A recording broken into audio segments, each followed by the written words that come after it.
my heart, Holy Spirit, message of love to encourage me, lifting my heart from despair, how you love me and care for me, Lord, just speak to my heart, speak to my heart, Holy Spirit, give me the words that will bring to life, words on the wings of the morning, the dark clouds will fade away if you speak to my heart, speak to my heart, Holy Spirit, message of love to encourage me, lifting my heart from despair, how you love me and care for me, Lord, just speak to my heart, speak to my heart, speak to my heart, speak to my heart, speak to my heart.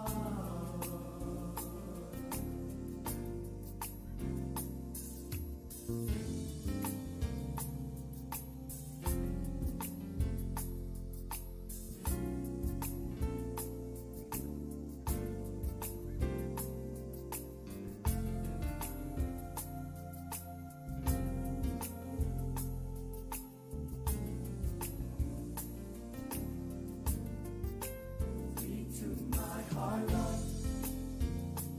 Give me your holy word. If I can't hear from you, then I'll know what to do. I won't go alone. I'll never go on my own. Just let your spirit guide and let your word abide. Speak to my heart, Lord. Give me your holy word. If I can't hear from you, then I'll know what to do. I won't go alone. I'll never go on my own. Just let your spirit guide and let your word abide. Speak to my heart, Lord. Give me your holy word. If I can't hear from you, then I'll know what to do. I won't go alone. I'll never go on my own. Just let your spirit guide and let your word abide. Speak to my heart, Lord. Give me your holy word. If I can't hear from you, then I'll know what to do. I won't go alone. I'll never go on my own. Just let your spirit guide and let your word abide. Speak to my heart, Lord. Give me your holy word. If I can't hear from you, then I'll know what to do. I won't go alone. I'll never go on my own. Just let your spirit guide and let your word abide. Speak to my heart, Lord. Give me your holy word. If I can't hear from you, then I'll know what to do. I won't go alone. Hi, family. Welcome back to another week here with me at Mama's Knee. I am your host, Minister Iris Winters. Got a question for you. If I ask you, what stage is your faith? Would you have little faith, great faith, or perfect faith? Something to think about. Come back and we'll chit chat about it.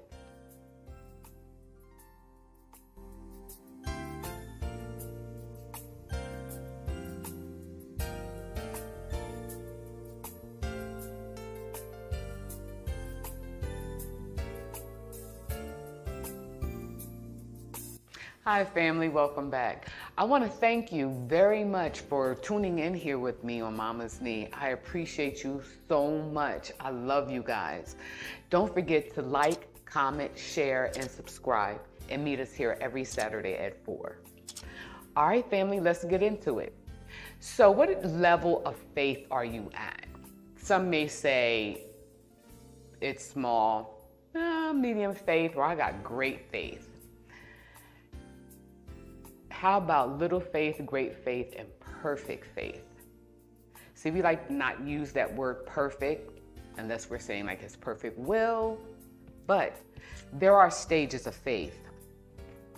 Throughout the Gospels, Jesus commended those who believed in him. At one point, his disciples asked him to increase their faith. That goes back to you have not because you ask not. If you need and you want wisdom and knowledge and you seek it, ask God. I always ask God to increase my faith because sometimes I do feel like it's the size of a mustard seed. Due to our limited knowledge of the Lord and his word, we will begin our life with Christ with little faith. Throughout the Christian life, we will face times when our faith is weak, but as we grow, the struggles will diminish and our trust in the Lord will increase.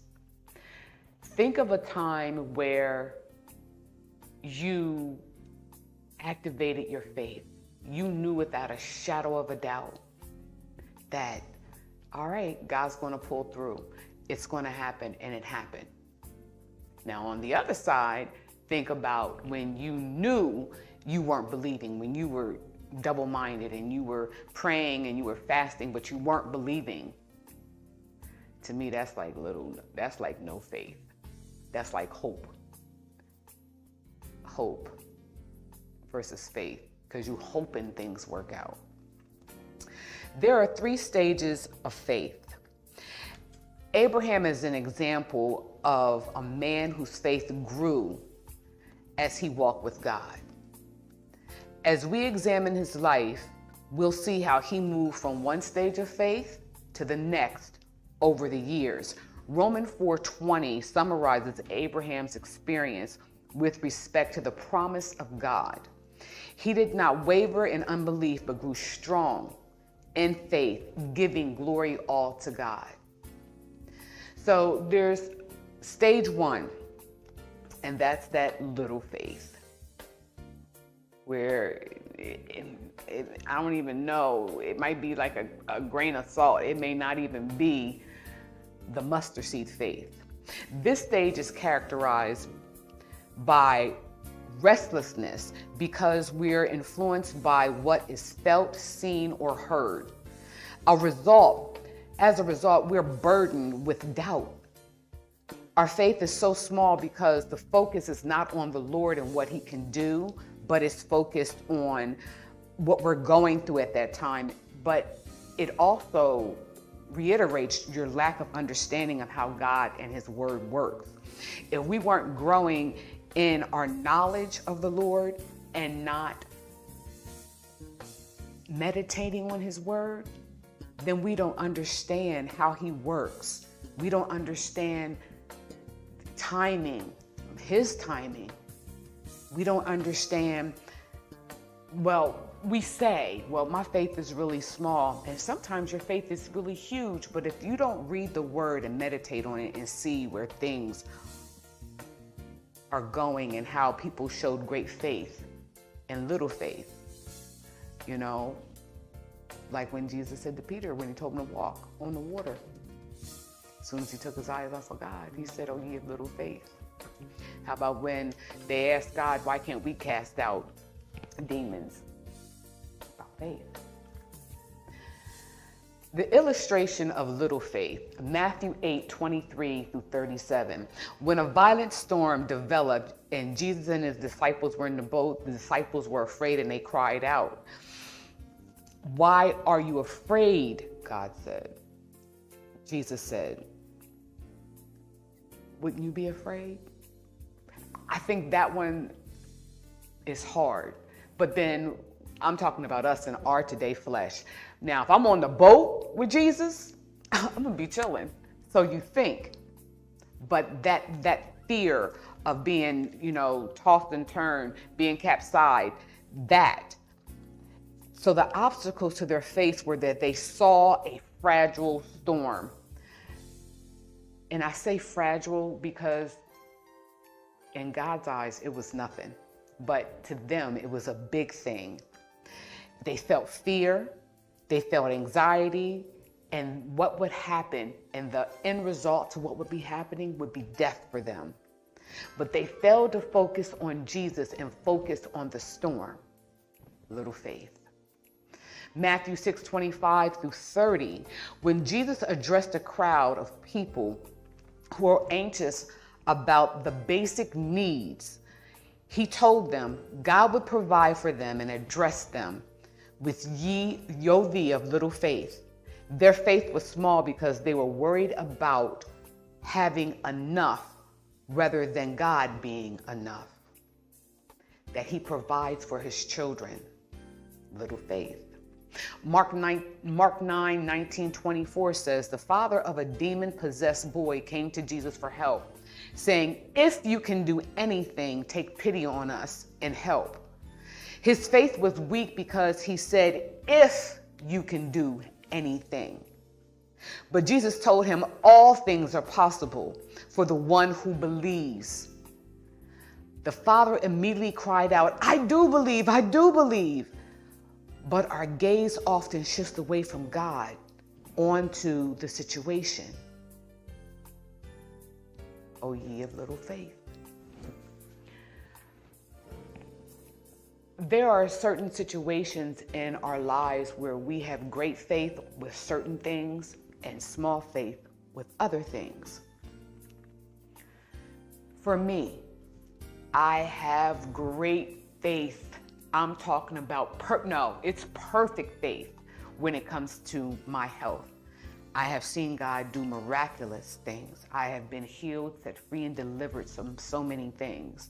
So I'm not shaken or stirred in that area. But there are times where, and I feel funny saying this now because I am growing, where if there was a financial situation that looked like it was going to, put me in a bad place financially, I would worry. And I have to say, as I'm saying this to you, God is so good because I am not today in that place. So I have to say that as I grew over time, that little faith went to great faith.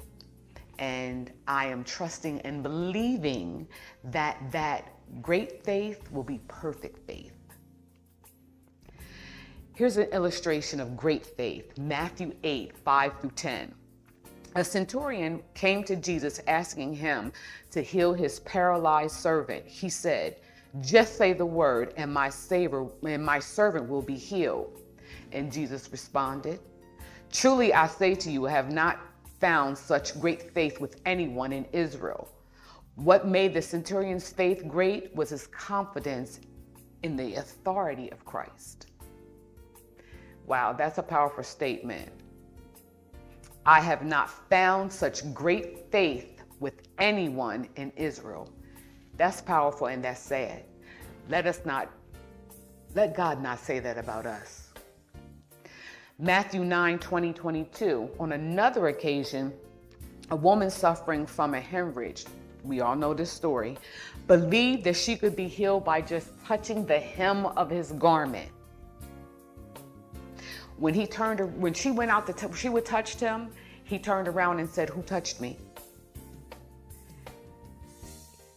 And he said, take courage, you are healed. That's powerful.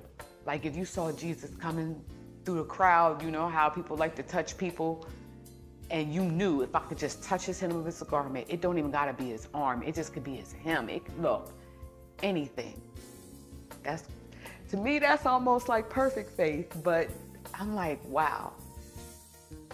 If we just had that faith, that measure of faith. Then there's the perfect faith. In James 2:21 in James 2:21 through 22, we see that Abraham as an example of perfect faith. The word perfected in this message means completed. It is faith that has been tested and found strong. And how many times has your faith been tested? I know you've won many victories. I know God has won them. And you believed. And that's the thing. Believing, believing, believing. When the Lord called Abraham to sacrifice his son, Isaac, by faith, he took him up. He was like, y'all stay here. He laid him down. I'm thinking, look, when I was reading that as a child, I was thinking, oh my goodness. That is, to me, that is the epitome of perfect faith. When, in spite of everything else, he didn't waver. He didn't think, oh Lord, is he going to provide a ram in the bush, or like what's going to happen? He didn't. I cannot say that thing that many of us would have done. So the 3 stages of faith. Stage 1, when the Lord promises Abraham and that he have a son through Sarah, his doubt made him laugh and ask, would you give me a man to this age and her? Stage 1 faith, little. Stage 2, in Genesis 18:1 through 15, the Lord said Sarah would give birth within a year.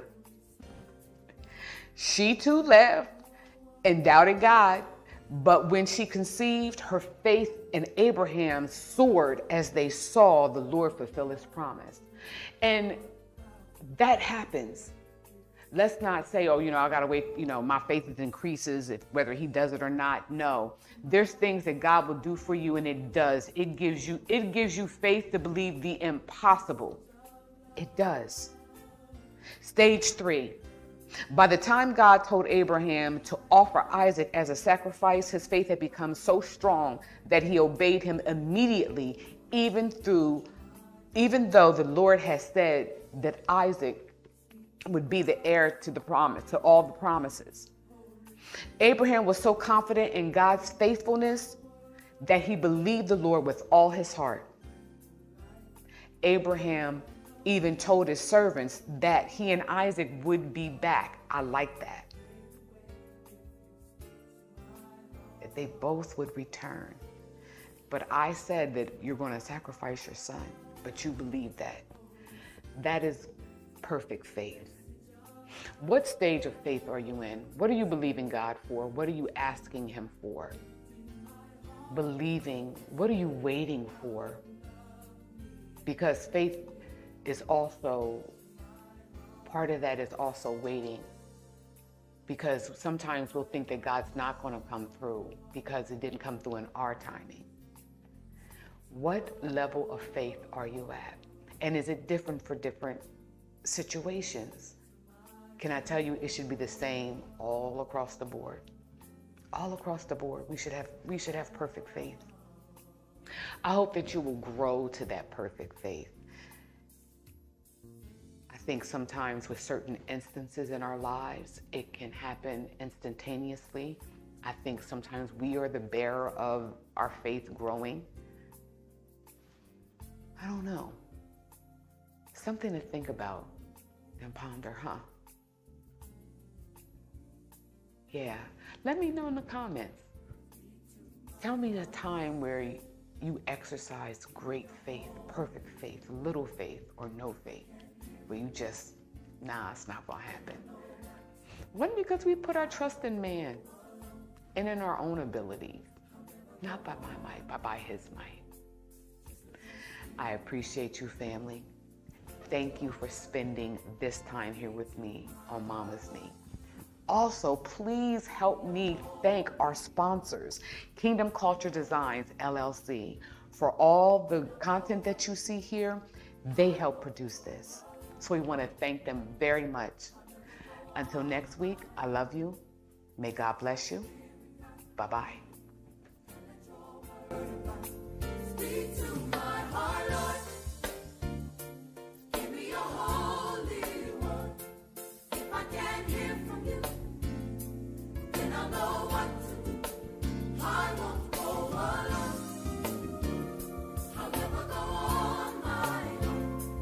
Just let your spirit guide and let your word